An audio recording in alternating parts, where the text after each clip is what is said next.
Hello guys, welcome back to the channel. In today's video, we are going to review the OnePlus Nord CE5 and finding out whether it is the best smartphone in its price range right now. So make sure you watch this video till the very end because you might just be on the verge of finding the perfect all-round smartphone for yourself. Let's start with the design. The Nord CE5 comes with a clean and aesthetic design that looks premium.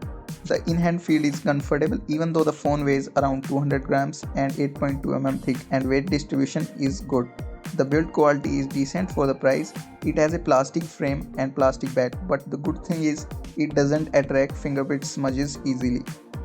Talking about the display, the Nord CE5 features a 6.7 inches FHD plus AMOLED display with 120Hz refresh rate and up to 13Hz HBM.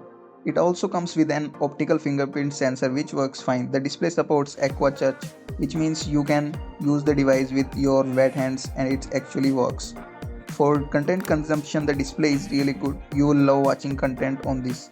It supports widewide L1 on Netflix along with HDR and 4K HDR on YouTube. Visibility under direct sunlight is good and bezels and chins are small and symmetrical, which makes the phone look even better. At the bottom you will get the SIM tray, Type-C port and a microphone. On the top there is another mic. On the right side you will find the power button and volume keys.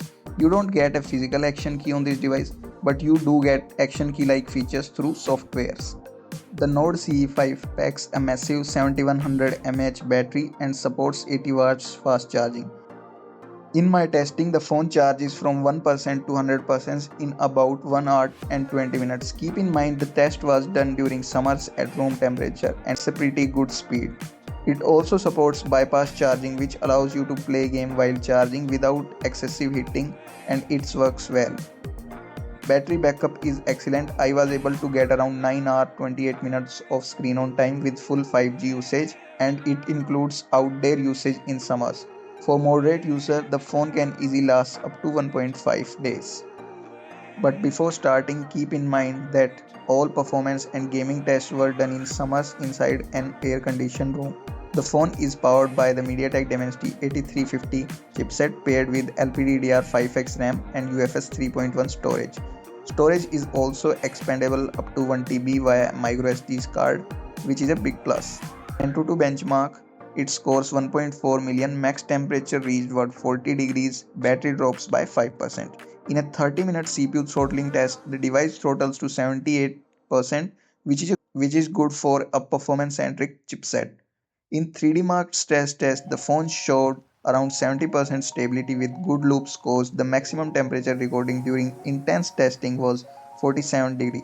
Thermals are well controlled thanks to its large vapor cooling chamber. Now let's talk about the gaming performance. In PUBG Mobile or BGMI highest graphics, you get HDR plus Ultra at 40 FPS. Highest FPS you will get Smooth plus Extreme plus as 90 FPS natively and up to 120 FPS with performance boost. In COD Mobile highest graphics you will get Very High plus Max 60 FPS and highest FPS you will get Medium plus Ultra 90 FPS and up to 120 FPS in Battle Royale mode with performance boost and 120 FPS natively in multiplayer mode. In Genshin Impact, you will get 60 FPS but with performance boost you will get 90 FPS. Gaming performance is smooth and consistent and vapor cooling chamber plays a major role in keeping temperature under control. I have played games continuously for 2 hours 30 minutes at highest setting available. The maximum temperature recorded was 40 degrees and the battery dropped by 30%, which is acceptable for heavy gaming. Gameplay was smooth and stable in games like PUBG, BGMI, COD Mobile, Asphalt Legends and CarX Drift Racing with no noticeable lags or frame drops. But after around playing for continuously 2 hours, you may notice 10 to 50 FPS drop in these games. In heavy games like Genshin Impact and Wuthering Waves, you will experience some lags and stutters and frame drops during longer sessions, which is expected from a mid-range device. Now talking on to the camera, the OnePlus Nord CE5 comes with a Sony LYT600 main sensor with OIS and 8MP ultra-wide camera and 16MP Sony IMX480 front camera. The main rear camera clicks good photos with natural colors. The ultra-wide camera also does a decent job Sometimes images look a bit soft with less details from the rear camera.